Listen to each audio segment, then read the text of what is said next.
할렐루야. 반갑습니다. 오늘 읽은 본문의 말씀은 로마서의 주제와 같은 말씀입니다. 로마서의 주제는 믿음으로 구원함을 받는다입니다. 한번 따라해 봅시다. 믿음으로 구원함을 받는다. 예, 그것이 바로 로마서 전체의 주제입니다. 이것을 한문으로는 이신칭이라 이렇게 하죠. 아주 단순합니다. 오직 믿음입니다. 오직 믿음으로만 의롭다 함 곧 구원함을 받는다는 것입니다. 얼마나 쉽고 얼마나 단순합니까? 믿기만 하면 구원함을 받는다. 믿기만 하면 의롭다함을 받는다. 그것을 설명하는 것이 로마서입니다. 그러면 믿음의 대상이 무엇일까요? 그것은 바로 예수 그리스도입니다. 예수가 그리스도라는 믿음입니다. 예수가 그리스도라는 이 믿음만 있으면 구원함을 받고 의롭다 칭함을 받는다는 것이 로마서 전체의 주제이죠.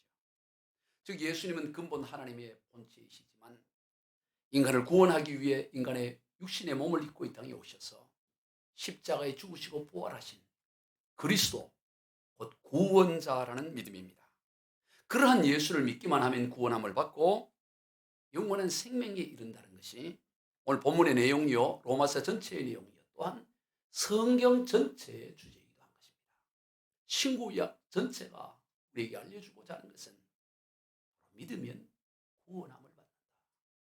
예수가 그리스도라는 사실을 믿기만 하면 영원한 생명을 얻는다. 그것이 성경 전체가 우리에게 말씀하는 내용입니다. 아주 단순하고 명백해요. 여러분, 기독교의 구원과는 기독교의 복음은 5분만 들어도, 아니 1분만 들어도 금방 이해할 수 있습니다. 예수 복음의 이 진리는 집중해서 1분만 들으면 그렇구나, 금방 알 수가 있어요. 왜냐하면 너무나 쉽고 단순하기 때문이죠. 그래서 복음이 증거되는 곳에는 언제나 두 가지 반응이 나타납니다. 하나는 단순하게 복음을 받아들이는 반응이고, 다른 하나는 아니 그게 뭐야, 뭘 그리 쉽고 그리 단순해, 말도 안 돼 하고 거부하는 거예요. 제가 예전에 저 시골에서 지나가는 차를 세워서 탔는데 마침 그 차를 운전하는 분이 조계종 스님이셨어요. 동국대 불교학과를 정식으로 공부한 야매 스님이 아니고 정통 스님. 그분하고 차로 이렇게 지나가면서 둘이서, 그래서 그분이 운전해 주니까, 그분이 갑이고 저는 어리잖아요. 그냥 탔으니까. 근데 그 얘기를 하는데 그때는 아직 제가 신학을 하기 전이었어요. 근데 이분은 도무지 이해가 안 된다는 거예요. 어떻게 예수를 믿기만 하면 구원받는다. 그런 게 어디 있냐는 거예요. 그런 게. 그분 입장에서는 말이 안 된다는 거예요. 어떻게 믿으면 구원받는다. 그런 단순한 이야기가 어디 있냐는 거죠. 이런 복음이 유대인과 헬라인들에게 증거될 때도 역시 그랬어요.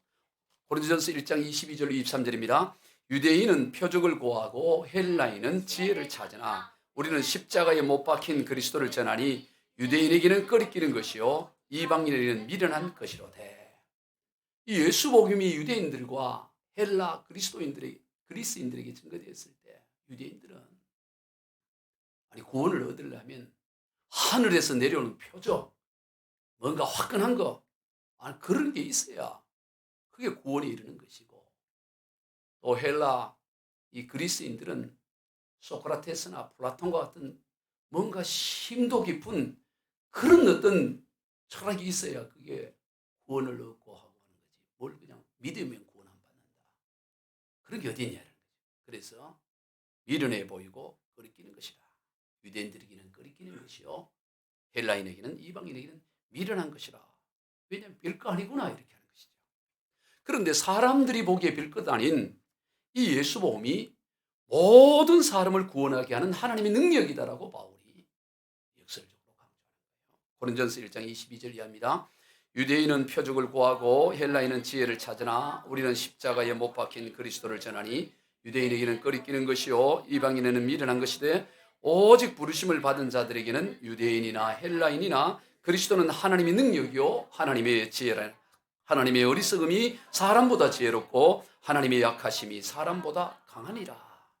세상 사람은 끓이고 미련해 보인다고 하지만 그것은 하나님의 능력이요 하나님의 지혜이기 때문에 하나님의 지혜는 세상 사람이 보기에 어리석어 보여도 세상에서 가장 지혜로운 것보다 하나님의 어리석음이 더 지혜롭다. 그렇게 말해요. 하나님의 능력이 세상에 가장 강한 능력을 가진 것보다 하나님의 가장 약한 능력이 더 강한 능력이라고 말하는 거죠. 여러분 예수 그리스도 예수 복음은 하나님의 능력이요 하나님의 지혜. 그런데 사람들이 보기에 세상이 보기에 이게 말이 안 되는 거예요. 도무지 미련해 보이고 있을 수 없어 보여요. 아니 어떻게 근본 하나님의 본체이신 예수님이 인간이 되어서 십자가에 죽는다. 그게 있을 수 있는 일이에요. 말도 안 되는 거죠. 동서고금을 막론하고 어느 나라의 황제가 자기를 반역한 죄수를 살리기 위해서 옷을 갈아입고 대신 참수당하여 죽었다는 이야기는 인류 역사상 단 한 번도 없어요. 아무리 역사책을 뒤집어 봐도 그런 일이 있습니까? 황제가 죄수를 대신해서 죽는 이야기가. 말도 안 되는 거죠. 아니 역사는커녕 소설도 그런 게 없어요. 소설 속에 그런 얘기 있어요. 그런 소설 누가 읽겠습니까? 말도 안 되는 거. 그래도 0.000 한참 내려가서 1%의 가능성은 있어요. 지금까지는 없었고 소설은 없다 하더라도 그래도 억지로 하다 보면 0.000 가서 1% 가능성. 왜? 어차피 황제도 인간이고 어차피 황제도 죽기 때문에. 그러나 예수님은 인간이 아니라 근본 하나님이십니다. 인간을 창조하시고 만물을 창조하신 근본 하나님의 본체예요. 어떻게 그런 분이 죽을 수 있느냐 하는 겁니다. 그것도 인간의 손에 처참히 죽임을 당할 수 있겠습니까? 이 세상의 지혜와 철학으로는 도무지 있을 수 없는 일이에요. 상상도 못할 일입니다. 0.000 가는 게 아니에요. 그냥 0입니다. 끝까지. 그래서 기독교의 복음은 끓이끼고 미련해 보이는 것입니다. 왜냐하면 하나님의 무한한 사랑을 모르기 때문이에요. 하늘을 두루마리 삼고 바다를 먹물 삼아도 다 기록할 수 없는 그 하나님의 그 무한한 사랑을 모르기 때문에 도무지 있을 수 없는 일이라고 생각하는 거죠. 요한복음 3장 16절입니다. 하나님이 세상을 이처럼 사랑하사 독생자를 주셨으니 이는 그를 믿는 자마다 멸망하지 않고 영생을 얻게 하려 함이라. 아주 유명한 성경 구절이죠. 하나님이 세상을 이처럼 너무 사랑해서 십자가에 죽기까지 내어놓았다는 것입니다.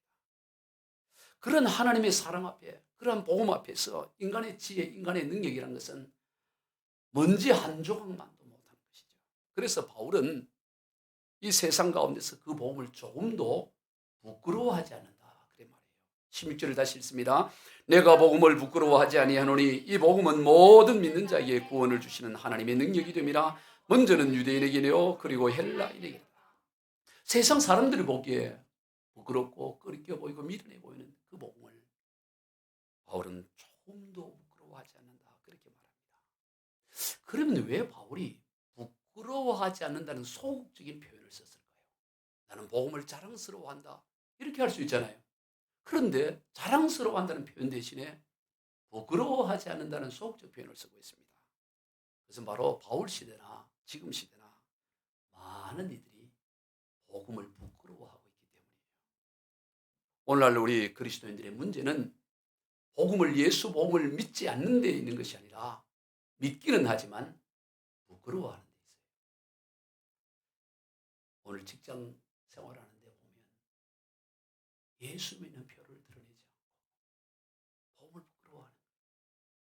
저도 경찰서 사역도 하고 또 대기업의 신유에도 사역을 하고 관공서 사역을 이렇게 하지만 복음을 부끄러워한 사람들이 그리스도인들 가운데 최소한 70% 내지 60%는 되는 50%는 훨씬 넘고 통계치를 볼 때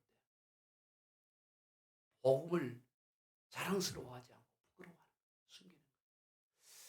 이런 그리스도인들을 저는 간첩 그리스도인이다. 이렇게 간첩. 혹 여기도 지금 간첩이 있는지 몰라요. 여기서는 그런데 직장 가서는 간첩처럼. 간첩은 자기의 신분을 속이고 사는 사람이잖아요. 간첩 그리스도인. 그것이 신앙생활 뭐 얼마 하지 않은 사람, 몇 년 안 된 사람, 몇 개월 안 된 사람이야 그런다 치더라도 교회 다니지 10년이 되고 20년, 30년 되고 심지어 모태신앙이라고 하면서 복음을 부끄러워하는 혹 여러분 가운데 그런 사람이 있지는 않습니까? 여러분 복음은 쉽고 단순하지만 반드시 삶으로 나타내야 돼요. 삶으로 증명이 되어야 됩니다. 누가 보더라도 이 사람 예수 믿는 사람일세 할 수가 있어야 돼요. 이 사람이 예수 믿는지 안 믿는지. 자네 교회 다녀서 깜짝 놀라고. 그 사람은 예수 믿는 사람 아니에요. 믿는지 안 믿는지 주변이 모르면 하나님도 모릅니다. 여러분 우리가 미국에 이민을 가더라도 그가 미국에 이민 갈 사람인지 아닌지 그 주변 사람 다 알아요. 왜? 말과 관심이 늘 미국이 어떻고 예를 들어 미국 텍사스로 이민을 간다 그러면 뭐 텍사스 얘기하고 늘 뭐 가산을 정리하기도 하고 누가 보더라도 이 사람 미국 이민 갈 사람이라고 그를 아는 사람은 그와 대화를 하는 사람은 알 수가 있는 것이죠. 그런데 어제까지 같이 밥 먹고 차 마셨는데 오늘 봤더니 미국 이민 갔다. 그럼 그 사람은 어떤 사람일까요? 그 사람은 사기꾼일 가능성이 높죠. 몰래 가는 사람이에요. 도둑놈이라고. 그러나 정상적으로 미국 이민 가는 사람이라면 말과 관심과 대화를 통해서 이 사람 미국 이민 가려고 지금 준비하고 있는데 알 수가 있는 것이죠. 하물며 천국으로 갈 사람, 천국을 갈 사람이 어떻게 그의 말과 관심과 삶 속에서 드러나지 않을 수 있냐 이 말이에요. 모를 수가 있냐 이 말이죠. 마태복음 10장 32절로 33절입니다. 누구든지 사람 앞에서 나를 시인하면 나도 하늘에 계신 내 아버지 앞에서 그를 시인할 것이요 누구든지 사람 앞에서 나를 부인하면 나도 하늘에 계신 내 아버지 앞에서 그들을 부인하리라. 믿는 티 내고 살아라는 거예요. 믿는 표 내고 살아. 우리 옆 사람이 얘기했어요. 믿는 티 내고 삽시다. 믿는 티 내고. 믿는 티를 내고 살아야 돼요. 여러분 직장 가운데 간첩 그리스도인으로 살아갔다면 당장 내일 직장 가서 자수하시기 바래요. 우리 예전에 시골에 보면 70년대 80년대 동네마다 어둠 속에 떨지 말고 자수하여 광명 찾자. 그리고 아멘. 어둠 속에 떨지 말고 자수하여 광명 찾아야 돼요. 오늘날 별게 다 커밍아웃 하잖아요. 동성애 그게 뭐라고 커밍아웃을 하고. 그런데 정작 그리스도인이 커밍아웃을 못해서 떨고 있으면 어떻게 되겠어요? 다음으로 예수 복음은 모든 믿는 자에게 구원을 주시는 하나님의 능력인 걸 알아야 돼요. 여러분 그 사람의 지적 수준이 어떠하냐? 그 사람이 복음에 대한 이해도가 얼마나 깊으냐? 또 그 사람이 얼마나 노력을 했느냐? 인종과 출신이 뭐냐? 아무 상관이 없어요. 사람의 영역이 아니기 때문에 이 복음은, 이 믿음은 사람의 영역이 아니고 하나님의 능력에 속한 하나님의 능력인 것입니다. 16절을 다시 읽겠습니다. 내가 복음을 부끄러워하지 아니하노니 이 복음은 모든 믿는 자에게 구원을 주시는 하나님의 능력이 됨이라. 먼저는 유대인이에요. 그리고 헬라인에게라. 헬라인이냐 문명인이냐 미개한 사람이냐 유대인이냐 아무 상관없어요. 왜? 하나님의 능력이기 때문에. 사람의 능력이 아니라 하나님의 능력이기 때문에 누구든지 믿기만 하면 구원함을 받는다라는 거예요. 사람의 영역을 넘어선다는 걸 기억해야 됩니다. 여러분 세상의 모든 종교의 기본은 수행을 하는 데 있습니다. 물론 이상한 교주가 재물을 탐하해서 하는 그런 사기 종교 그런 거 빼고 나름대로 고등 종교라고 하는 그 모든 종교는 다 인간의 수행을 기본으로 해요. 도를 닦는 데 있습니다. 욕심을 버리라. 선행을 행하라. 그래서 신의 경지에 이르라는 거죠. 여러분 우리나라의 대표적인 스님 그러면 성철 스님이죠. 가장 대표적인 스님이고 불교도인들이 가장 존경하는 분이 성철. 세상을 떠났습니다만 그분은 장좌불화라고 해서 눕지 않고 꼿꼿이 수행하며 8년의 세월을 보냈어요. 여러분 사람이 눕지 않고 잠을 잔다고 눕지 않고 그냥 그 수행을 한다는 게 이게 얼마나 어려워. 얼마나 8년간을 그랬다고 8년간. 그런데 그가 죽음을 앞두고 열반송이라고 마지막 남긴 글이 뭐냐면 일생 동안 남녀의 무리를 속에서 하늘 넘치는 죄업은 수미사를 지나친다. 산채로 무관 지옥에 떨어져서 그 안이 망갈래나 된다. 제가 이 분이 돌아가셨을 때 신문마다 일면 기사로 나왔어요. 근데 제가 군 생활하고 있었는데 근데 조선일보 그 부대에 배달되는 신문을 봤는데 이분이 입증을 했다 하면서 쭉 기사가 나오는데 이 열반송 이거를 남긴 거예요. 일생 동안 나는 남녀의 무리를 속였고 내 죄업이 수미산보다 높다. 수미산은 그 불교에서 가장 높은 전설적인 산이에요. 가장 높은 산보다 내 죄업이 높고 그래서 나는 산처럼 무간 지옥에 떨어지고 그 한이 망갈래가 된다. 불교 스님이 이 사람을 존경하는 이유가 있구나. 왜냐하면 사실을 본 거지. 자기가 얼마나 죄인이고 자기가 미래가 어땠는지를 깨달은 거죠. 8년간 눕지 않고 장자불화의 수영을 해도 어떻게 신의 경지에 이를 수 있겠어요? 흙으로 지어진 인생이 아무리 돌을 닦는들 어떻게 신의 경지에 이를 수 있겠어요? 그런데 혹 있다고 십시다. 8년이 아니고 한 80년간 그래 하고 고기도 안 먹고 멸치도 안 먹고 전부 산나물만 뜯어먹고 벌레 하나 죽이지 않고 아주 조심하고 조심하고 수영하고 머리 깎고 아주 열심히 해서 그래갖고 구원을 받는 가능성이 있다고 합니다. 아주 0.001%지만 정말 어렵게 해서 가능성이 있다고 하고 또 다른 하나는 그저 저와 여러분처럼 예수를 믿기만 하면 예수가 그리스도를 믿기만 하면 구원함을 받는다라는 것이 가능하다라는 이 두 가지 가정이 있다고 하면 여러분 어느 것이 더 쉽고 어느 것이 더 어려운 일일까요? 여러분 얼핏 생각하기에는 믿는 것이 훨씬 쉽고 고행하는 것이 훨씬 어려울 거라고 생각하기 쉽습니다. 그런데 정반대예요. 에어컨을 좀 꺼주세요. 너무 더우니까 조는 사람이 있어요. 지금 이 꿀 같은 말씀을 졸고 있으면 안 된다. 들어야 돼요. 한마디도 놓치지 않으려고 눈을 총총하게 하고 들어야 돼요.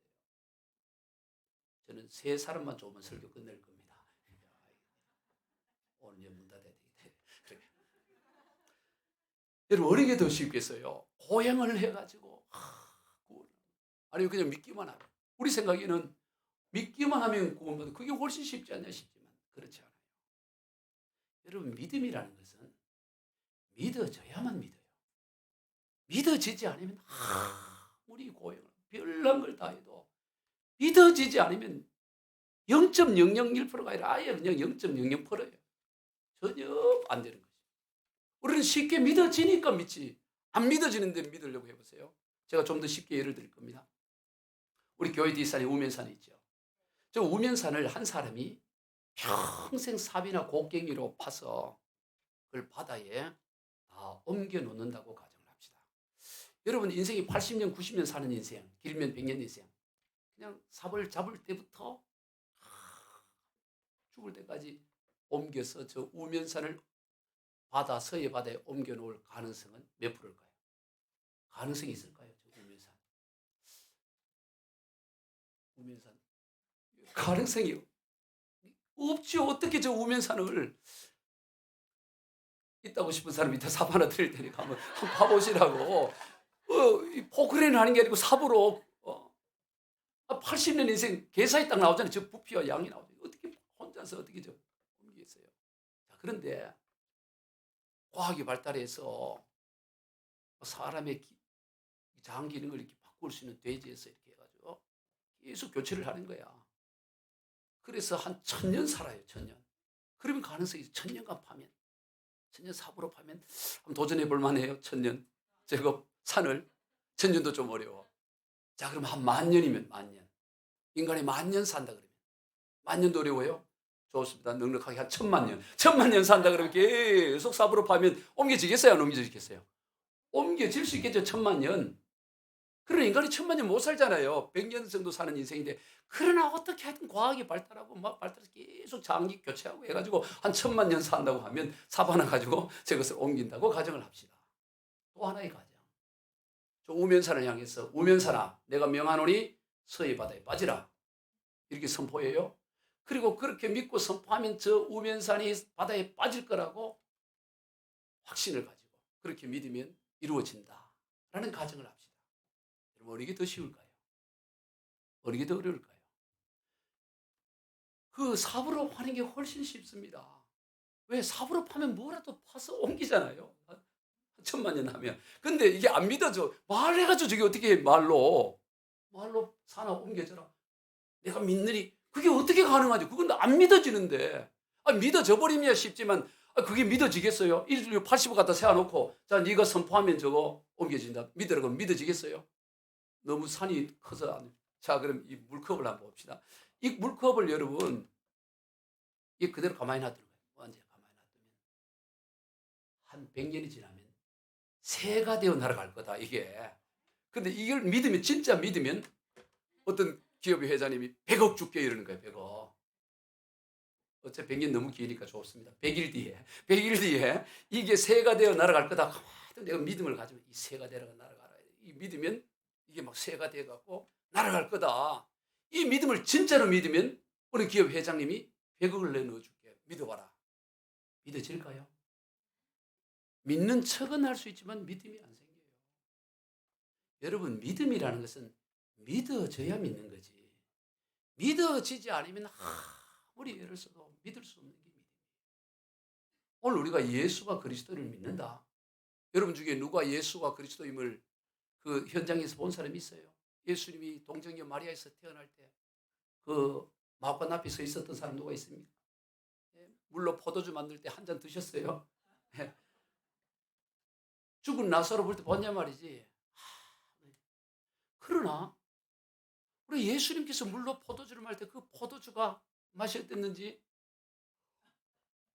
마치 직접 맛본 것처럼 생생하게 믿어요. 저는 그렇게 믿습니다. 왜 그러냐? 물로 포도주를 만들 때 그 현장에 역사하신 성령 하나님께서 지금 내 안에 함께하고 계시니까 그게 믿어지는 것입니다. 죽은 나사로에 걸어 나오라 할 때 역사하신 성령 하나님이 그 동일하신 성령 하나님이 지금 나와 함께 하시기 때문에 그때 역사를 믿는 겁니다. 그래서 오늘 우리가 예수를 그리스도를 믿는 것은 내가 믿는다고 해서 믿어지는 것이 아니고 믿어지기 때문에 하나님의 은혜 성령으로 말미암아 믿어지기 때문에 믿는 거예요. 그래서 놀라운 것입니다. 고린도전서 12장 3절입니다. 성령으로 아니하고는 누구든지 예수를 주시라 할 수 없느니라. 성령 하나님 때문에 믿어지는 거예요. 그래서 우리 자랑할 게 없다는 에베소 2장 8절 9절입니다.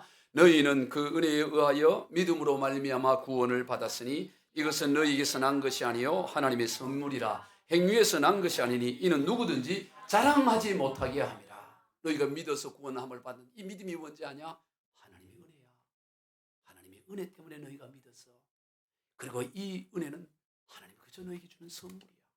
여러분 저와 여러분이 예수를 믿고 오늘 이렇게 주일 예배를 드리고 또 말씀을 전하고 듣고 하는 이게 우리가 뭘 해서 한 것 같지만 그 배후에는 성령 하나님께서 우리로 하여금 은혜를 베풀어 주셔서 믿을 수 있게 하셔서 믿게 되어졌기 때문에 전적인 이것은 하나님의 은혜요 하나님의 선물이고 우리가 어떤 것도 자랑할 것이 없다고 말합니다. 내가 뭘 열심히 해도 자랑할 게 없는 거예요. 그것 또한 하나님의 은혜라는 것입니다. 이처럼 믿음으로 말미암은 구원은 전적인 하나님의 능력입니다. 전적인 하나님의 역사예요. 사람의 수준이요 아무 상관이 없습니다. 배운 사람이든 배우지 못한 사람이든 재산이 많든 적든 백인이든 흑인이든 믿으면 돼. 이런 마치 구조선이 밧줄을 던졌을 때 구명줄을 던졌을 때 그 사람이 많이 배운 사람이든 흑인이든 가난하든 아무 상관 밧줄 잡으면 구원을 받는 거예요. 그걸 받아들이면 그냥 구조선에 올라타서 살 수가 있는 것과 같습니다. 그러므로 우리가 저 사람은 안 돼. 다른 사람은 몰라도 조선팔도 딴 사람 저 인간은 안 돼. 그런 사람 없어요. 여러분 주변에 저 사람은 절대로 예수 믿지 않는 사람. 그런 사람 한 사람도 없어요. 왜? 사람의 영역이 아니고 하나님의 영역이기 때문에. 누구에게나 가능합니다. 원천적으로 제외된 사람 아무도 없어요. 모두가 다 가능. 하나님의 은혜가 임하고 복음을 받아들이기만 하면 돼요. 여러분 어떤 흉악범이라도 구조선에 던진 생명줄을 잡기만 하면 구조되듯이 구원에서 제외될 사람은 아무도 없어요. 그래서 능력이 되는 거예요. 우리 그 한국 근대사 가운데 가장 그 흉악범, 가장 잔인한 살인범 그러면 1960년 10월 19일 날 강원도 인제에서 그 대대장 관사에서 대대장 가족 5명과 식모 6명을 도끼로 찍어서 죽인 고재봉이라는 사람이 있어요. 여러분 그 대대장 부부와 어린 애 3명, 9살, 5살, 3살, 그리고 식모 전부 장작패는 도끼로 새벽에 들어가서 다 죽여. 고재봉 엄청난 충격이었어요. 고재봉이 왜 그런 일을 했냐면은 그런 군대 상병이었습니다. 그 부대. 그런데 그 대대장의 당번병으로 거기에서 63년도니까 장작을 패고 가스렌지가 있듯이 장작을 패고 물을 깃고 그런 일들을 했는데 하루는 그 대장 서재에서 나오면서 작은 물건 하나를 훔친 걸 그 식모가 본 거야. 어린 식모 보고 야, 너 얼마 전에 우리 대대장님 군화도 너가 훔쳐갔지. 예전에는 그 어려웠던 시대에 막 훔쳐가는 게 흔해. 뭐도 훔쳐가지. 다 뒤집었으니까.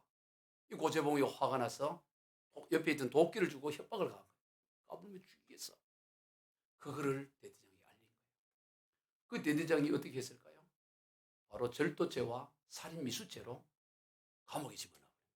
그리고 그 육군 형무소에서 7개월을 작은 거 그걸 누룽지라고 해요. 그 식모가 먹으려고 했던 그 누룽지장 그거 하나 훔쳐서 배고프던 시대니까 하려 하다가 징역 7개월을 사니까 얼마나 억울했겠어요. 나가기만 하면 다 죽이겠다. 그래서 7개월 마치고 가서 밤에 그냥 다 도끼를 죽인 거예요. 그런데 알고 봤더니 그게 박중영이었는데 박중영은 다른 데로 갔었고 이중영 가족이 와 있었던 거예요. 엉뚱한 사람을 다 죽인 거야. 그래서 결국에 잡히게 된 거예요. 잡히되 이제 사형운도 되는 거죠. 그런데 그 소식이 엄청난 뉴스였어요. 그러니까 대한성서공회에서 그 안국선이라는 집사님이 전도인으로 예전에 권세라 그래서 성경을 이렇게 나누어주고 파는 이 권세에 있던 안국선이 그 뉴스를 보면서 하나님 감동을 주는 거예요. 거기 가서 복음을 전해라. 그 흉악범이긴 해가 어떻게 보면 하나님 감동이 임하니까 간 거예요. 가서 겨우 면회를 어렵게 해서 요한복음 3장 16절 하나님이 세상을 이처럼 사랑하사 독생자를 주셨다 하면서 자기도 벌벌 떨리는 마음이죠. 그러니까 십자가의 한 강도도 원함을 받았다 그런 거예요. 그리고 헤어졌어요. 두 번째 갔어요. 갔더니 면회를 거절하는 거예요. 뭐 대단한 줄 알았더니 아무것도 아니다. 이렇게 생각 거절을 했는데 거절하고 돌아올 때 이분이 그 성소공회라는 조그마한 신약 성경 조그마한 거 갖고 다니는 그거를 좀 그에게 전해달라 이렇게 한 거예요. 그래서 그가 독방에 지내니까 심심하잖아요. 읽을 책도 없고 하루 종일 같이. 그래서 그 신약 성경을 읽기 시작합니다. 이게 뭔 내용이가 하고 읽는데 요한복음 3장 10절에 그가 얘기했던 하나님이 세상을 이처럼 사랑하사 이 얘기가 여기 있구나. 그러면서 감동이 돼서 성경을 5번을 읽어요. 신약 전서를. 마태복음, 요한계시록 그 성경을 5번 읽고 나서 감동이 돼가지고 부탁을 하는 거예요. 지난번에 내한테 면회 왔던 사람 다시 좀 연락을 해달라고. 그래서 다시 연락이 와서 찾아간 거예요. 하더니 그렇게 성경을 읽은 거예요. 그래서 그때부터 이분이 신구약 성경 합본된 걸 다 주고 그가 사형 집행을 받을 때까지 그렇게 하는데 이 고재봉이 그 안에서 성경을 읽을 뿐만 아니라 기도를 하는데 어느 날 방언이 터진 거예요. 막 자기도 모르게 막 말하는데 일본말도 아니고 중국말 막 방언이 터진 거예요. 그러면서 성령의 불이 불덩이처럼 그리고 마음의 평안이 임하고 하천국이 믿어지고 그때부터 복음을 전하기 시작하는 거예요. 만나면서 그래서 그러면서 계속 방을 이감해가면서 여 복음 맞춰서 옆방으로 그가 사형을 집행할 때까지 그 교도소에 약 한 2,000명이 있었는데 1,800명이 예수를 믿어요. 그리고 드디어 결국에는 사형을 집행을 하고 사형장으로 끌려가는데 군인이었기 때문에 총살령으로 죽어요. 근데 총살령을 당하는데 그가 부탁을 하는 거예요. 그 마지막 할 말이 있냐 그랬을 때 그가 요한복음 3장 16절을 같이 한번 해봅시다. 시작. 하나님이 세상을 이처럼 사랑하사 독생자를 주셨으니 멸망하지 않고 영생을 얻게 하려 하심이라. 그걸 크게 하고는 부탁을 하는 거예요. 그럼 다시 또 뭐 더 할 말이 있냐 그랬더니 제가 웃을 때 방아쇠를 당겨주세요. 한 8명이 차례 짜서 방아쇠를 당기는데 웃을 때. 그러면서 그가 어떻게 하냐면 찬송가 인내하신 구세주여 내 말 들으사 인내하신 구세주여 내 말 들으사 죄인오라 하실 때에 날 부르소. 근데 눈물 흘리는 거야. 그러니까 눈물 흘리니까 방아쇠를 못 당기는 거지. 근데 마지막에 주여 마지막 후렴을 불 때 환하게 웃는 거야. 그때 방아쇠를 당해서 죽은 거예요. 나중에 그 현장을 봤더니 그 죽음 뒤에 그 얼굴이 천사의 얼굴로 밟은 거야. 거기에 있던 검사 또 그 모든 사형 집행관들이 감동을 받은 거예요. 할렐루야. 복음이 이렇게 만든 게 복음이. 그런데 그가 그 감방에 있으면서 안타까워했던 게 우리 동네 내가 자란 동네에도 교회가 있었는데 그 교회가 내게 이 성경책만 줬어도 우리 동네 교회가 있었는데 내가 일찍 예수만 믿어도 내가 이렇게 죽지는 않았는데 그러면서 끝까지 복음 전하다가 마지막 걸 잡혀가면서도 아주 편안하게 가면서 다 울고 불고 가는 거예요. 이제 마지막 가는 게 알려. 그러면서 예수 믿으시고 여기 나가서 교회 생활, 신앙생활 잘하고 우리 천국에서 만나자. 그리고 이런 복음의 능력이 하늘에 속한 능력이기 때문에 이런 놀라운 역사가 있는 줄로 믿습니다. 복음이 능력이에요. 복음이 위대한 능력인 것입니다. 여러분 하나님의 능력 앞에 변하지 않을 사람 없어요. 그리고 이 복음 안에는 하나님의 의가 나타난다고 말합니다. 여러분 하나님의 의로우심이 복음을 통해 드러나요. 오늘 25절 같이 봅니다. 이 예수를 하나님이 그의 피로서 믿음으로 말미암은 화목제물로 세우셨으니 이는 하나님께서 길이 참으시는 중에 전에 지은 죄를 간과하심으로 자기의 의롭도심을 나타내. 여러분 하나님의 의로움이 복음 속에 있는데 하나님의 의로움은 뭐냐? 우리 인간은 뭐 착한 거 이런 걸 의롭게 하는데 하나님의 의로움은 뭐냐?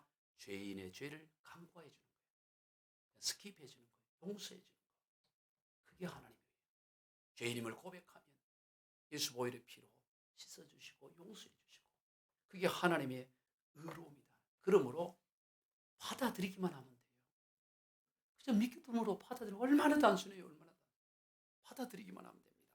17절 다시 읽어봅니다. 시작. 복음에는 하나님의 의가 나타나서 믿음으로 믿음에 이르게 하나니 기록된 바 오직 의는 믿음으로 말미암아 살리라 함과 같으니라.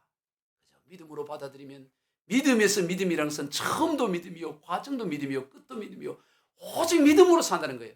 의인이 어떤 사람이냐? 하나님이 의롭다는 사람은 다른 거로 사는 게 아닙니다. 자기의 노력으로 사는 것이 아니고 믿음으로 사는 사람을 하나님은 의인이라고 말해요. 믿음에서 믿음으로 오직 믿음으로 사는 인생 그를 하나님은 의인이다. 의인은 믿음으로 산다고 말하는 것입니다. 아멘. 여러분 믿음이 어렵지 않아요. 정말 믿으면 쉽습니다. 믿지 않으니까 힘든 거예요. 인생이 왜 힘드냐? 믿으니까 힘든 거예요. 정말로 믿으면 단순한 거예요. 천국과 지옥을 정말로 믿으면 죽음 앞에서도 찬송할 수 있고요. 웃는 얼굴로 갈 수가 있어요. 정말 믿어버리면. 사도행전 12장에서 하나님을 온전히 믿지 못했을 때, 예수님을 온전히 믿지 못했을 때 베드로는 계집 여종 앞에 나는 모른다라고 저주 맹세했지만 사도행전 12장에 보면 부활하신 주님을 만나고 부활의 역사를 정말로 믿어버리니까 이제 날이 새면 목이 잘려지는 참수가 기다리고 있는데 얼마나 깊이 잠을 잤든지 하나님의 사자가 와서 옆구리를 쳐야 깨어날 정도로 깊은 단잠을 베드로가 자잖아요. 여러분 우리가 정말로 하나님을 믿으면 감당하지 못할 인생 문제가 없고 얼마든지 승리할 수 있는 인생이 있는 거예요. 그러므로 오늘 우리가 이 믿음을 귀하게 여겨야 됩니다. 여러분 믿음은 엄청난 것입니다. 그까진 믿음 아니에요. 주님은 말씀합니다. 너 믿음이 겨자씨 하늘만큼만 있어도 이 산을 명하여 여기서 저리로 옮겨지라면 옮겨질 것이요 또 모든 것을 할 수 있다. 산에 비하면 저 우면산에 비하면 겨자씨는 눈에 보이지도 않아요. 그 하늘만 있어도 산이 옮겨진다. 아니 어떻게 믿음이 하늘만 있어도 산이 옮겨져요? 그 믿음의 출처가 하나님으로부터 온 믿음이기 때문에 내게서 나오는 믿음이 아니라 하나님으로부터 주어진 은혜요 선물이기 때문에 그 능력이 하나님께 속하기 때문에 그 믿음을 가지고 있으면 산이 옮겨지는 역사가 일어난다. 하나님이 주신 믿음을 귀하게 여기시 바라요. 여러분 이번에 우리가 구정 때 설교로 준비한 건 아닌데 갑자기 생각이 났어요. 구정 때 한 3일간 교회를 비워놓고 그런데 이 현관문이 고장이 나서 문이 반쯤 열려 있어요. 아주 추웠잖아요. 엄청나게 추웠잖아요. 식물들이 다 죽은 거야. 다 얼어. 아니고 밖에 다 얼어. 근데 제게 그런 믿음이 생기나요? 마음이 생기나요? 야, 하나님이 새 일을 하시겠구나. 이제 싹 치고 또 새로운 걸 채워 넣겠구나. 그런 마음이 들. 이 망했구나 이게 아니고 아까워 이게 아깝긴 하지 죽으니까. 그러나 하나님이 새 것으로 채우겠는데 이 믿음이 들어오더라고요. 그래서 우리 사모한테 하나님이 새 일을 하시고 또 새롭게 채우시겠구나. 그렇게 했어요. 그런데 어저께 우리 경찰관으로 퇴직을 하는 집사님이 계시는데 이분이 퇴직을 하고 그리고 법원 단지에 행정사 사무소를 개소를 했어요. 그 개소를 하고 그 개소식에 제가 설교를 하고 예배를 다 인도를 했죠. 그 하고 났는데 사람이 얼마나 많이 오는지, 그리고 저녁에 통과를 하는데 사람이 너무너무 많아요. 어제 대화를 한 200명이 개소식에 왔더라고.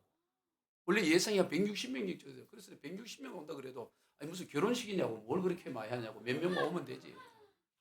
근데 어제 만났더니 200명 이상이 온 거예요. 그리고 또 통화하는데 얼마나 화분이 많이 들어오는지 화분을 놓을 데가 없어. 그 몇 개 들어왔냐? 그 100개 가까이 들어온 거야, 화분이. 90 몇 개. 너무너무 화분이 와서 폭도를 꽉 채우고. 그래서 가만히 생각하니까 그래 그 화분 그러면 교회 갖다 놓으면 좋겠네. 지금 다 얼어 죽었는데. 그랬더니 목사님 가져가시라고. 그래가지고 어제 가서 차 3대 가지고 왔어. 이거 다 좀 100% 전부 이거 거기서 갖고 온 거야. 100%. 예, 하나님이. 할렐루야.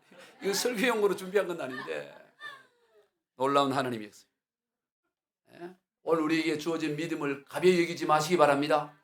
믿음을 붙잡는 거예요. 로마 14장 22절 시작. 내게 있는 믿음을 하나님 앞에서 스스로 가지고 있으라. 자기가 옳다는 바로 자기를 정죄하지 아니하는 자는 복이 있도다. 믿음을 가지고 있으라는 거예요. 계자신만한 믿음. 이것 아니에요. 늘 귀하게 여기고 믿음을 가져야 되는 것입니다. 믿음은 금보다 귀하고 믿음으로도 충분한 거예요. 하나님의 사람은 오직 믿음으로 사는 것입니다. 왜 하나님 살아계셔요? 우리 찬송 544장에 보면 이 눈에 아무 증거 아니 배워도 믿음만을 가지고서 늘거리며 이 귀에 아무 소리 아니 들려도 하나님의 약속 위에 서리라. 걸어가세의 믿음 위에 서서 나가세 의심 버리고 걸어가세의 믿음 위에 서서 눈과 귀에 아무 증거 아니 배워도. 할렐루야. 귀에 들리는 것 없고 눈에 보이는 것 없고 손에 잡힌 게 없어도 믿음으로 우리 그리스도를 승리하고 또 승리하는 것입니다. 오늘 본문의 저자인 사도 바울은 예수 복음을 전하는 가운데 수많은 고난을 당했어요. 유대인들에게 40이 하나 감았네. 39대를 5번 맞았어요. 여러분 39대를 한 번만 맞아도 어떻게 살겠어요? 전치 몇 주가 나오겠어요? 39대. 왜 40대를 안 때리냐면 39대에서 멈추는 이유냐, 때리다가 41대 내버리면 초과해버리니까 율법을 범할 것 같으니까 일부러 39대를 때려요. 원래는 법은 40대인데. 그걸 5번이나 맞았어요. 그 후에 돌에 맞아고 아이고 이젠 죽었구나 하고 성 밖에 내던짐을 당하기도 했어요. 전주 몇 주가 나오고 있어요. 돌에 맞아 죽어서 성 밖에 던져져요. 지혜들이 둘러서 장례 치르려고 했는데 살아나는 무수한 어려움과 고난을 당해요. 그리고 결국은 어떻게 죽습니까? 목이 베어 참수를 당해 죽어요. 로마 감옥에 가서 이제 곧 목베임이 남아있습니다. 이제 곧 죽어요. 그때 그는 펜을 잡아 그가 개척한 교회에 편지를 씁니다. 그 가운데 빌립보 교회, 유럽 최초인 빌립보 교회에 편지를 쓰면서 신신당부를 하는데 뭐라고 하느냐? 우리 한번 읽어봅시다. 일부만. 빌립보 4장 4절 이하입니다. 주 안에서 항상 기뻐하라. 내가 다시 말하노니 기뻐하라. 너희 관용을 모든 사람이 알게 하라. 주께서 가까우시니라. 아무것도 염려하지 말고 다만 모든 일에 기도와 간구로 너희 구할 것을 감사함으로 하나님께 아뢰라. 이제 얼마 지나면 목 베어 죽어.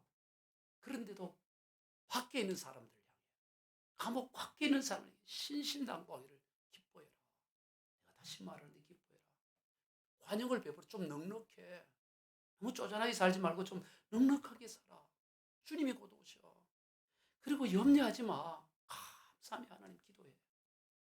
믿음의 능력이, 믿는 자의 능력, 이게 복음의 능력입니다. 말씀을 정리합니다. 복음은 하나님의 능력입니다. 그럼 복음을 부끄러워하지 않을 정도가 아니라 복음을 쉼없이 자랑해야 합니다. 복음에 하나님의 의가 나타나고 믿고 받아들이기만 하면 충분합니다. 우리 모두 오직 믿음으로 구원의 복을 다 받아 누리시는 저와 여러분 되기를 주 예수 그리스도 이름으로 축원드립니다. 기도하겠습니다. 하나님 아버지 감사합니다. 이 믿음의 능력, 복음의 능력이 얼마나 굉장한지 이걸 오늘 깨닫게 했사오니 이 믿음을 우리가 소중히 지키게 하여 주시고 이 믿음으로 승리하게 하여 주시옵소서. 예수님의 이름으로 축복하며 기도하옵나이다. 아멘.